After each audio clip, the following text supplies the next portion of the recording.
Hello friends, slate chalk and টকের আজকের নিবেদন সত্যজিৎ রায়ের লেখা একটি ছোট গল্প অপদার্থ। অপদার্থ কথাটা অনেক লোক সম্বন্ধে অনেক সময়ই ব্যবহার করা হয়ে থাকে। যেমন আমাদের চাকর নবকেষ্ট। নব, তুই একটা অপদার্থ। এই কথাটা ছোটবেলায় মার মুখে অনেকবার শুনেছি। নব কিন্তু কাজ ভালোই করত, দোষের মধ্যে সে ছিল বেজায় ঘুম কাতুরে। দিনের বেলা প্রায় একটা টেনে ঘুম দেওয়ার ফলে বিকেলে চায়ের জলটা চড়াতে 4টের জায়গায় হয়ে যেত 4:30। কাজেই মা যে তাকে অপবাদটা দিতেন সেটা ছিল রাগের কথা। কিন্তু সেজ কাকার বেলায় অপদার্থ কথাটা যেরকম লাকসই ছিল সেরকম আর কারুর বেলায় হয়েছে বলে আমার জানা নেই। সেজ কাকা মানে যার ভালো নাম ক্ষেত্রমোহন সেন, ডাকনাম খেতু। বাবারা ছিলেন 5 ভাই। বাবাই বড়, তারপর মেজ, সেজ, সোনা আর ছোট। 5-এর মধ্যে সেজ বাদে আর সকলেই জীবনে প্রতিষ্ঠা লাভ করেছিলেন। বাবা ছিলেন নামকরা উকিল, মেজ সম্মানিত অধ্যাপক, সংস্কৃত আর ইতিহাসে AA। সোনা ব্যবসা করে কলকাতায় 3খানা বাড়ি তুলেছিলেন। আর ছোট কালোয়াতি গানে বড় বড় মুসলমান ওস্তাদদের বাহবা আর 36টা সোনার উপর মেডেল পেয়েছিলেন ধনী সমজদারদের কাছ থেকে। আর সেজ কাকা, তাকে নিয়েই এই গল্প, তাই তার কথাটা এক কথায় বলা যাবে না। সেজ কাকার জন্মের মুহূর্তে নাকি ভূমিকম্প হয়েছিল। অনেকের মতে সেই কারণে নাকি তার ঘিলুতে জট পাকিয়ে যায় আর তাই তার এই দশা।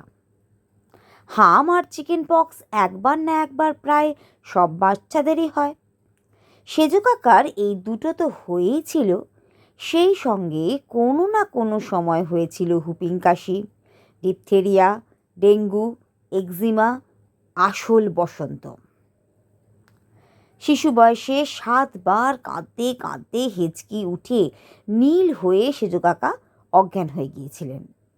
7 বছরে সেজ কাকার তোতলামও দেখা দেয়। 9:30 পেয়ারা গাছ থেকে পড়ার সঙ্গে সঙ্গে সে তোতলামও সেরে যায়।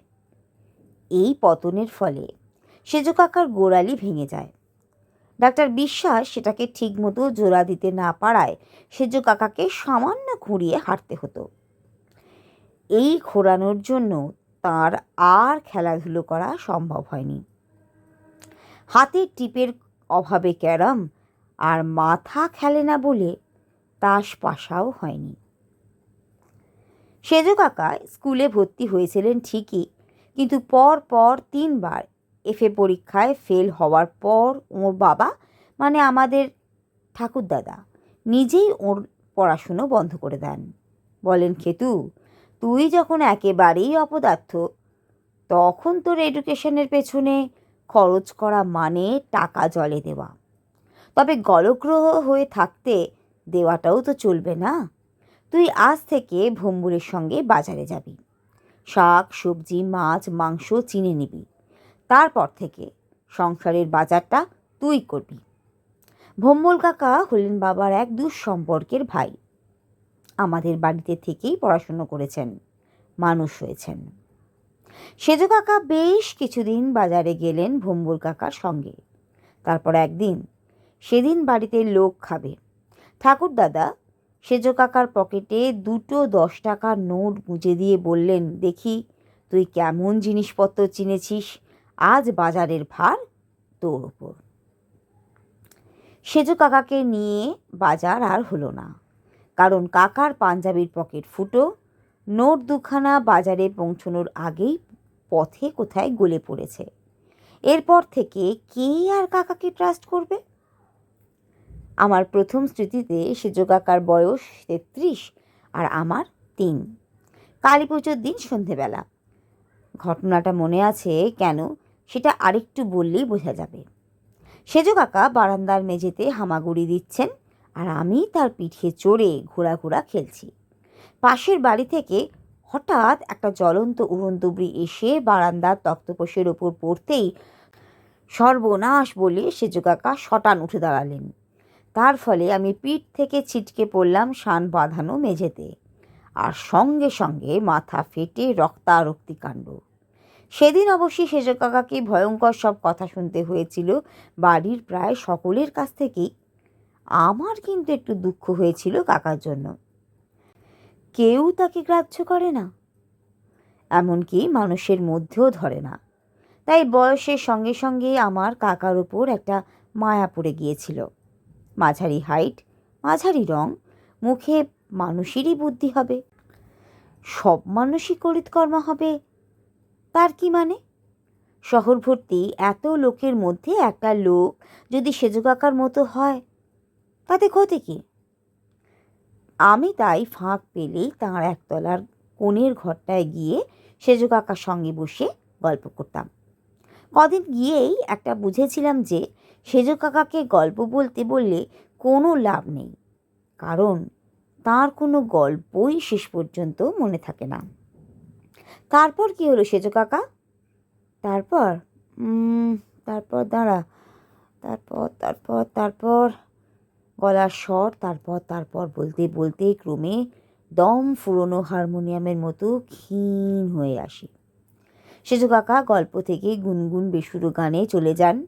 শেষটায় গানও ফুরিয়ে গিয়ে কাকার মাথাটা ঘুমে ঢুলতে থাকে।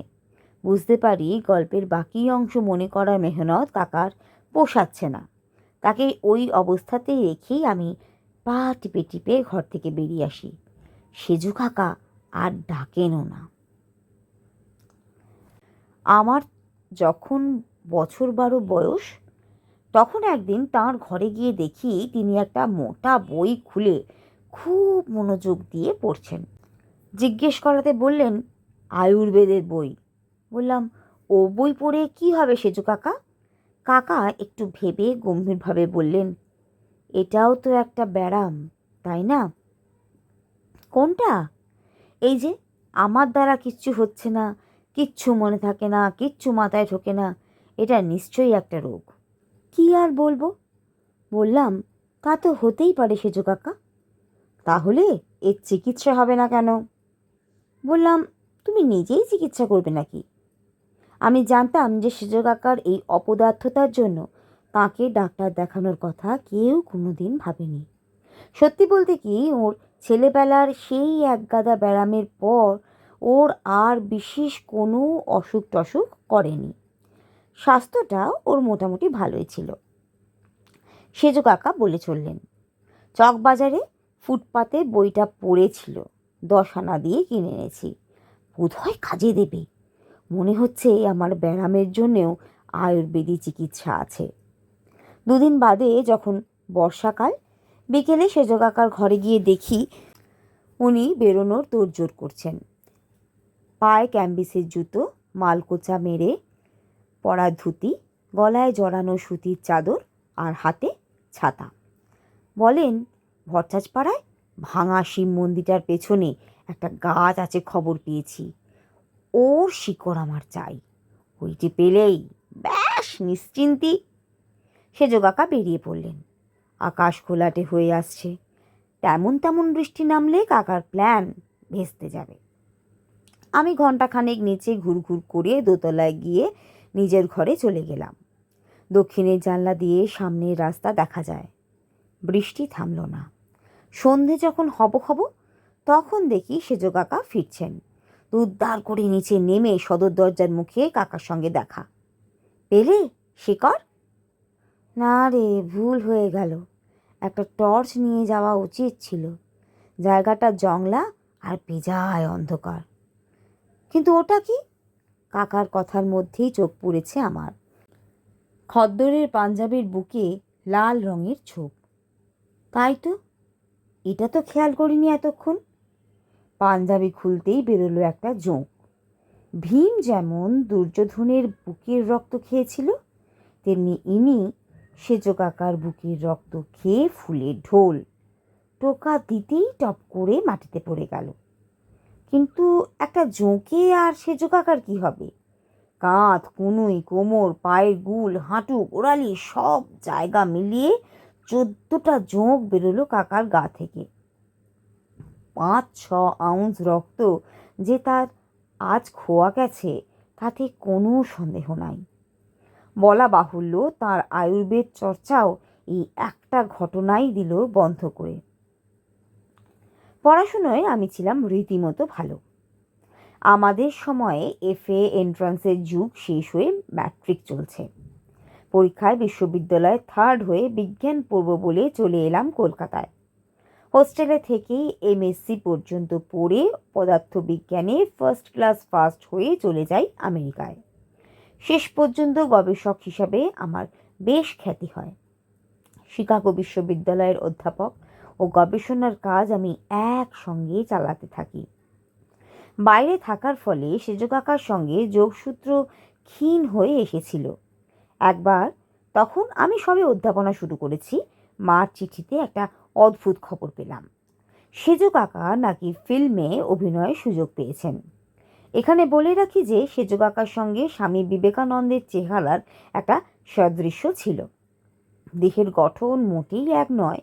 সেজ কাকা ছিলেন 5 ফুট 6 ইঞ্চি, তবে নাক, চোখ, মুখের সাদৃশ্য সকলের সামনেই ধরাপত্র। পরমহংসদেব সম্বন্ধে একটা ফিল্ম তোলা হবে এবং তাতে বিবেকানন্দের ভূমিকা আছে। খবর পেয়ে সেজ কাকা নাকি সরাসরি প্রযোজকের সঙ্গে দেখা করে অভিনয় করার ইচ্ছে প্রকাশ করেন। চেহারায় মিলের জন্য পাঠটা পেতে নাকি তার কোনো অসুবিধে হয়নি। কিন্তু হপ্তাখানেক বাদেই আর একটা চিঠিতে জানলাম কাকা নাকি ছবি থেকে বাদ হয়ে গেছেন। হবেন নাই বা কেন? ঘর বন্ধ করে প্রাণপণে পাঠ মুখস্থ করা সত্ত্বেও 1 নম্বর দৃশ্যে রামকৃষ্ণের কথার উত্তরে বিবেকানন্দের মুখ থেকে যদি 3 নম্বর দৃশ্যের উত্তর বেরিয়ে পড়ে, তাহলে আর তাকে দিয়ে কিভাবে কাজ চলে? অর্থাৎ ফিল্ম অভিনেতা হিসাবেও তিনি যে একটা অপদার্থ, সেটা সেজ কাকা প্রমাণ করে দিয়েছেন। আমার যখন 48 বছর বয়স, তখন শিকাগোতেই আমার ছোট ভাইয়ের একটা চিঠিতে জানি যে সেজ কাকা এক সাধু বাবার শিষ্য হয়ে কোয়েম্বাটোরে চলে গেছেন। গত বছর ডিসেম্বরের গোড়ায় আমার ছোট কাকার মেয়ে কাকলির বিয়েতে আমাকে কলকাতায় আসতে হয়। সঙ্গে আমার স্ত্রী আর আমার 2 মেয়ে। তারা দুজনেই পুরোপুরি আমেরিকায় মানুষ। ইতিমধ্যে সেজ কাকার আর কোনো খবর পাইনি। তাই কলকাতায় এসে যখন শুনলাম তিনি শহরেই আছেন এবং বহাল তবিয়তে আছেন, তখন স্বভাবতই তাকে একবার দেখার জন্য মনটা উৎসুক হয়ে উঠল। আমার বয়স তখন 60। তাই সোজা হিসেবে সেজ কাকার 90। আমি ধরেই নিয়েছিলাম যে ইতিমধ্যে প্রবাসী কাকার দেহান্ত ঘটেছে। শুনলাম ফার্ন রোডে তার ভাগ্নে, অর্থাৎ আমার ছোট পিসিমার ছেলে ডাক্তার রণেশ গুপ্তের বাড়িতে এসে উঠেছেন মাস 3 হলো। আরও শুনলাম যে ধর্মকর্ম ব্যাপারটা মোটেই তার ধাতে সয়নি। 10 বছরেও ইডলি ধোসায় অভ্যাস হয়নি। রোজ আধপেটা খেয়ে ওজন নাকি প্রায় 30 কিলো কমে গেছে। আমি এসেছি শুনে তিনি তার ডাক্তার ভাগ্নেকে বলেছেন, ঝন্টুকে বলিস একবার যেন এসে আমার সঙ্গে দেখা করে যায়। এক রবিবার সন্ধ্যায় গিয়ে হাজির হলাম ফার্ন রোডে। লোডশেডিং চলছে। দোতলার একটা ঘরে টিমটিমে মোমবাতি জ্বালিয়ে তাকিয়ায় ঠেস দিয়ে খাটের ওপর বসে আছেন সেজ কাকা। একটা মটকার চাদরের ওপর গলায় প্যাঁচ দিয়ে জড়ানো সবুজ মাফলার। কাকাকে দেখলে চেনা যায় বটেই, তবে বলতেই হবে বয়সের পক্ষে রীতিমতো মজবুত চেহারা। মাথার চুল সব পাকা ঠিকই, কিন্তু এখনও যে চুল আছে সেটাই বড় কথা। আমায় দেখে হাসিতে মুখ ফাঁক হওয়াতে অরিজিনাল দাঁতও চোখে পড়ল, 9 খানেক। আর যখন কথা বেরোলো তখন দেখলাম গলার স্বর ক্ষীণ হলেও কথায় বেশ তেজ আছে। এ তেজ কাকার মধ্যে আগে দেখিনি কখনো। তিনি যে সকলের বয়োজ্যেষ্ঠ, তাকে আর কারুর কাছে মাথা নোয়াতে হয় না, এই বোধই হয়তো তার মেজাজে একটা ভারী কি ভাব এনে দিয়েছে। কিরে ঝন্টু, বললেন সেজ কাকা, মার্কিন মুলুকে গিয়ে কি করা হচ্ছে শুনি? আমার কাজের কথাটা যথাসম্ভব বিনয়ের সঙ্গে বললাম। পদার্থবিজ্ঞান গবেষণা, বললেন সেজ কাকা। লোকে মান্যি করে। আমার ৭৭ বছরের পিসিমা গলা সপ্তমে চড়িয়ে আমার বিনয়কে ফুৎকারে উড়িয়ে দিয়ে জানিয়ে দিলেন আমার খ্যাতির কথা। বটে, বললেন সেজ কাকা। নোবেল প্রাইজ পেয়েছিস কি না সেটা বল আগে। হালকা হেসে মাথা নাড়ালাম। তবে আর কিসের বড়াই, ছ্যা ছ্যা ছ্যা, একেবারে অপদার্থ। আমি এই গুতুর ঠেলা সামলাতে সামলাতে সেজ কাকার বাক্যস্রোত আমাকে নাকানি চোবানি খাইয়ে দিল। তুই তো যা হোক ভিন মুলুকে পালিয়ে বাঁচলি, আমি ভাবলুম কলকাতায় গিয়ে একটু স্বস্তি মিলবে, জীবনের শেষ কটা দিন তবু আপনজনের সান্নিধ্যে কাটবে। তাই এসব কি হচ্ছে বলতো? শকুনির করে যে হাড় পাঁজরা বার করে দিয়েছে শহরটার। দিনে 10 ঘন্টা বিজলি নেই, শ্বাস টানলে ধোয়া ধুলোয় প্রাণ অতিষ্ঠ, জিনিসপত্রের যা দর, উদরের স্বাদ মিটিয়ে ভালো মন্দ যে কিছু খাবো তার জো নেই। দূর দূর দূর, অপদার্থ অপদার্থ সব। সেদিন বুঝলাম যে সেজ কাকার ওপর থেকে আমার পুরনো টানটা এখনো যায়নি, কারণ তার কথাগুলো শুনে আমার মনটা প্রসন্ন হয়ে উঠল। মনে হলো আমরা বোধহয় একদিন ভুল করে এসেছি।